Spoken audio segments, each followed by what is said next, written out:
हरे कृष्ण। आप सभी श्रद्धालुओं को इस परम पावन आषाढ़ मास की मंगलमय शुभकामनाएं। आषाढ़ मास केवल पंचांग में आने वाला एक साधारण महीना नहीं है, बल्कि यह वह दिव्य समय है जब मनुष्य अपने जीवन को धर्म, भक्ति और आत्मचिंतन की ओर मोड़ सकता है।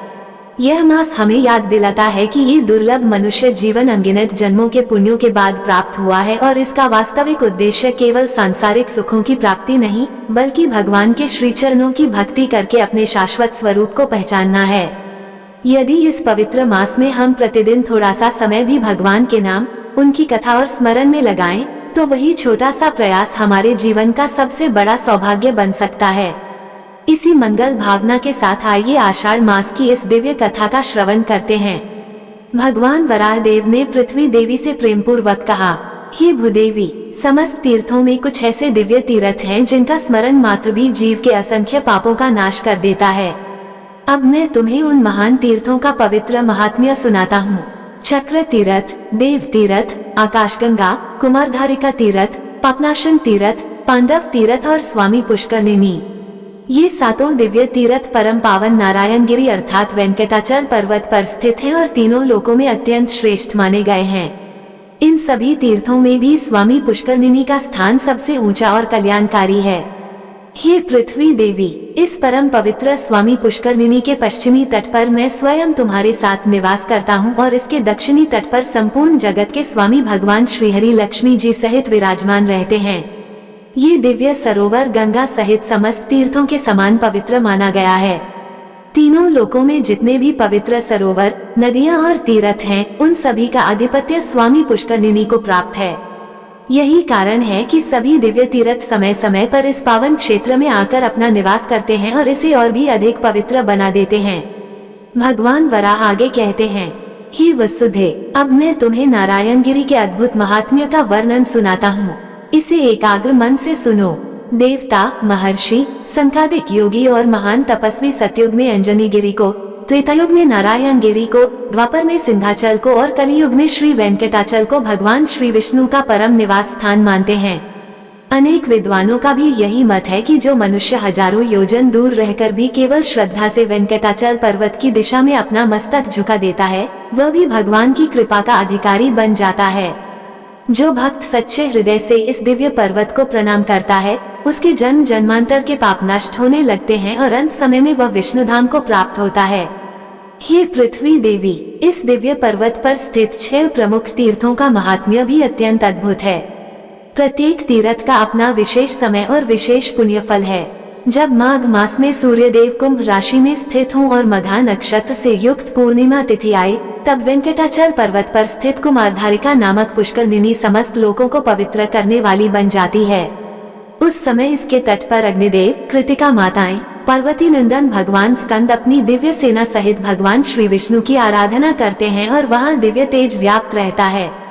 जो मनुष्य उस पुण्य काल में मध्याह्न के समय श्रद्धा और भक्ति से कुमारधारिका तीर्थ में स्नान करता है, उसे वही पुण्य प्राप्त होता है जो गंगा आदि समस्त तीर्थों में 12 वर्षों तक नियम पूर्वक स्नान करने से मिलता है। इतना ही नहीं, जो भक्त अपनी सामर्थ्य के अनुसार वहां अन्नदान, दक्षिणा अथवा किसी भी प्रकार का दान करता है, उसे भी स्नान के समान महान पुण्य फल प्राप्त होता है। भगवान की कृपा उस पर सहज ही बरसने लगती है और उसका जीवन मंगलमय हो जाता है। इसके बाद भगवान वराह बोले, जब सूर्यदेव मीन राशि में स्थित हों और उत्तरा फाल्गुनी नक्षत्र से युक्त पूर्णिमा तिथि के चौथे प्रहर में जो मनुष्य पर्वत की गुफा में स्थित तुम तीर्थ में श्रद्धा से स्नान करता है, वो पुनः माता के गर्भ में जन्म नहीं लेता। उसे जन्म मरण के बंधन से मुक्ति प्राप्त होती है। इसी प्रकार जब सूर्यदेव मेष राशि में स्थित हों और चित्रा नक्षत्र से युक्त पूर्णिमा तिथि के पावन प्रभात काल में आकाशगंगा के निर्मल जल में स्नान किया जाए, तब साधक को मोक्ष का मार्ग सहज ही प्रशस्त हो जाता है। भगवान की अनंत कृपा उसके जीवन पर बरसती है और उसका अंतःकरण निर्मल होकर प्रभु भक्ति में स्थिर होने लगता है। भगवान वराह आगे पृथ्वी देवी से कहने लगे, हे भूदेवी, अब मैं तुम्हें पांडव तीर्थ और पापनाशन तीर्थ का अलौकिक महात्म्य सुनाता हूँ। जब सूर्यदेव वृषभ राशि में स्थित हों, वैशाख मास में शुक्ल अथवा कृष्ण पक्ष की द्वादशी तिथि के दिन यदि रविवार या मंगलवार का शुभ संयोग बने अथवा रविवार के दिन पुष्य या हस्त नक्षत्र का योग उपस्थित हो, तब उस पावन समय में पांडव तीर्थ में स्नान करने वाला मनुष्य इस लोक में कभी दुख से व्याकुल नहीं होता और परलोक में दिव्य सुखों का अधिकारी बनता है। उसका जीवन भगवान की कृपा से मंगलमय हो जाता है और उसके मार्ग की अनेक बाधाएं स्वतः दूर होने लगती हैं। इसी प्रकार जब शुक्ल या कृष्ण पक्ष की सप्तमी तिथि रविवार के साथ आए और उस दिन पुष्य अथवा हस्त नक्षत्र का शुभ योग हो, तब वेंकटाचल पर्वत के शिखर पर स्थित पापनाशन तीर्थ में जो श्रद्धालु स्नान करता है वो करोड़ों जन्मों से संचित पापों से मुक्त हो जाता है। उस पवित्र जल का स्पर्श मात्र भी मन, वचन और कर्म से हुए अनेक दोषों को नष्ट करने वाला माना गया है। भगवान की असीम कृपा से उसका अंतःकरण निर्मल होता है और वह धर्म तथा भक्ति के मार्ग पर दृढ़ता से आगे बढ़ने लगता है। इसके पश्चात भगवान वराह ने अत्यंत गंभीर स्वर में कहा, हे पृथ्वी देवी, अब मैं तुम्हें एक अत्यंत गोपनीय और दुर्लभ रहस्य बताता हूँ। इसे अत्यंत श्रद्धा और एकाग्रता के साथ सुनो। अनंत नामक महापर्वत पर मेरे दिव्य मंदिर के वायव्य कोण में शिखर के ऊपर एक पवित्र गुफा स्थित है। उसी गुफा में देव तीर्थ नाम से प्रसिद्ध एक दिव्य सरोवर विद्यमान है। ये स्थान देवताओं के लिए भी दुर्लभ माना गया है और इसकी महिमा का पूर्ण वर्णन करना अत्यंत कठिन है। जो मनुष्य पुष्य नक्षत्र से युक्त बृहस्पतिवार के दिन अथवा व्यतिपात योग में या फिर श्रवण नक्षत्र से युक्त सोमवार के शुभ अवसर पर उस देव तीर्थ में श्रद्धा सहित स्नान करता है, उसके पुण्यफल का वर्णन करना भी सरल नहीं है। इस संसार में उसने जानबूझकर अथवा अनजाने में जो भी पाप किए हों, वे सभी उस पवित्र तीर्थ में एक बार स्नान करते ही नष्ट हो जाते हैं। उसके जीवन में पुण्य की निरंतर वृद्धि होती है, उसका मन भगवान की भक्ति में स्थिर होने लगता है और अंत समय में वह दिव्य लोकों में सम्मान प्राप्त करता है। ऐसे पुण्यात्मा पर भगवान की विशेष कृपा बनी रहती है और उसका प्रत्येक शुभ संकल्प पूर्ण होने लगता है। भगवान वराह के श्रीमुख से इन समस्त तीर्थों का दिव्य महात्म्य सुनकर पृथ्वी देवी का हृदय भक्ति और कृतज्ञता से भर उठा। उनके नेत्रों में आनंद के आंसू छलकने लगे। वे अत्यंत विनम्र होकर भगवान की स्तुति करने लगी। उन्होंने कहा, हे देवों के भी देव, हे अच्युत, हे वराह स्वरूप धारण करके संसार का उद्धार करने वाले प्रभु, मैं आपको बार बार प्रणाम करती हूँ। आपकी दिव्य श्वेत कांति क्षीर सागर के समान निर्मल और मनोहर है। हे वज्र के समान दृढ़ श्रृंग वाले प्रभु, आपको मेरा कोटि कोटि प्रणाम। हे प्रभु, आपकी असंख्य भुजाएं समस्त संसार की रक्षा करने में समर्थ हैं। कल्प के प्रारंभ में जब समस्त पृथ्वी कारण जल में डूब गई थी, तब आपने अपनी दिव्य शक्ति से मेरा उद्धार किया। यदि उस समय आपकी करुणा न होती तो मैं समस्त प्राणियों का भार धारण करने में समर्थ न हो पाती। ये संपूर्ण सृष्टि आपकी अनंत कृपा का ही परिणाम है। आप दिव्य आभूषणों से विभूषित हैं, यज्ञोपवीत से शोभायमान हैं और आपके श्रीचरण प्रातःकाल उदित होने वाले सूर्य के समान तेजस्वी एवं मंगलमय हैं। आपने अपनी दिव्य दाढ़ों के अग्रभाग से अत्याचारी हिरण्याक्ष दैत्य का संहार करके धर्म की पुनः स्थापना की। आपके नेत्र पूर्ण विकसित कमल के समान कोमल और मनोहर हैं। आपके श्रीमुख से सामवेद के दिव्य मंत्रों की ध्वनि निरंतर प्रवाहित होती रहती है। ब्रह्मा जी, भगवान शिव तथा समस्त देवता आपके श्री चरणों की वंदना करते हैं। आप वाणी और मन की पहुंच से परे हैं। आपकी महिमा का पूर्ण वर्णन कोई भी नहीं कर सकता।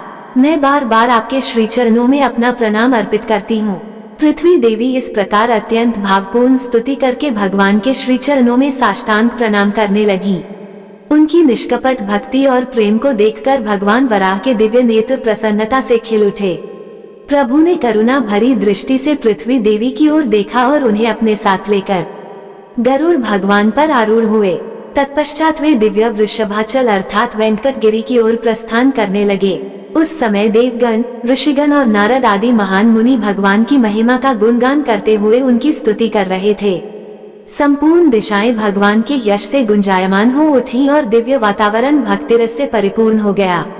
भगवान वराह स्वामी पुष्करनिनी के लोक पूजित पश्चिमी तट पर विराजमान होकर समस्त भक्तों पर अपनी कृपा बरसाते हैं। उस परम पावन क्षेत्र में असंख्य महान ऋषि, मुनि, वैखानस महात्मा और ब्रह्मा जी के समान तेजस्वी तपस्वी पुरुष निरंतर भगवान विष्णु की आराधना में लीन रहते हैं। वहाँ का प्रत्येक कण भगवान की दिव्य उपस्थिति का अनुभव कराता है।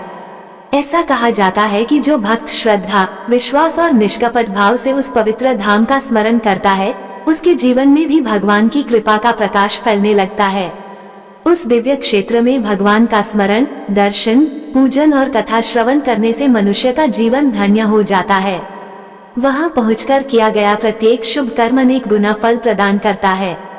जो भक्त भगवान के चरणों में अपना मन समर्पित कर देता है, उसके लिए संसार के अनेक कष्ट स्वतः हल्के होने लगते हैं। भगवान की कृपा से उसके भीतर भक्ति, श्रद्धा और वैराग्य का उदय होता है और उसका जीवन धीरे धीरे परम कल्याण की ओर अग्रसर होने लगता है। इसके पश्चात सूत गोस्वामी ऋषियों से कहने लगे, हे मुनीश्वरों, जो मनुष्य भगवान वराह और पृथ्वी देवी के इस पवित्र एवं धर्म संवाद को श्रद्धा पूर्वक सुनता है, सुनाता है अथवा भक्तिभाव से इसका पाठ करता है, वो यश, सम्मान और पुण्य का अधिकारी बनता है। उसके शुभ मनोरथ भगवान की कृपा से पूर्ण होने लगते हैं और उसके जीवन में धर्म का प्रकाश बढ़ता जाता है। जो लोग श्रद्धा से इस कथा का श्रवण करते हैं, वे भी अपने अपने शुभ संकल्पों की सिद्धि प्राप्त करते हैं और उनके जीवन में मंगल का उदय होता है। सूत जी ने आगे कहा, हे श्रेष्ठ ऋषियों, ये दिव्य महात्म्य मुझे भगवान वेदव्यास जी से प्राप्त हुआ था। उन्होंने जिस प्रकार मुझे यह पावन कथा सुनाई, उसी प्रकार मैंने बिना किसी परिवर्तन के आप सभी के समक्ष इसका वर्णन किया है। ये कथा केवल तीर्थों के महात्म्य का वर्णन नहीं करती, बल्कि हमें ये भी सिखाती है कि श्रद्धा, भक्ति और भगवान के प्रति अटूट विश्वास ही मनुष्य के जीवन का सबसे बड़ा धन है। जो मनुष्य इन गुणों को अपने जीवन में धारण करता है, उसके लिए भगवान तक पहुँचने का मार्ग सहज हो जाता है। सूत गोस्वामी के मुख से यह अद्भुत महात्म्य सुनकर वहां उपस्थित समस्त ऋषि अत्यंत प्रसन्न हुए। उनके हृदय में भगवान के प्रति प्रेम और भी बढ़ गया, किंतु उनके मन में एक और दिव्य जिज्ञासा उत्पन्न हुई। उन्होंने विनम्रता पूर्वक सूत जी से एक और महत्वपूर्ण प्रश्न किया। उस प्रश्न का उत्तर भगवान की महिमा का एक और अद्भुत रहस्य प्रकट करने वाला था। सभी ऋषि अत्यंत उत्सुकता और एकाग्रता के साथ सूत गोस्वामी की ओर देखने लगे और दिव्य कथा का अगला प्रसंग आरंभ होने की प्रतीक्षा करने लगे।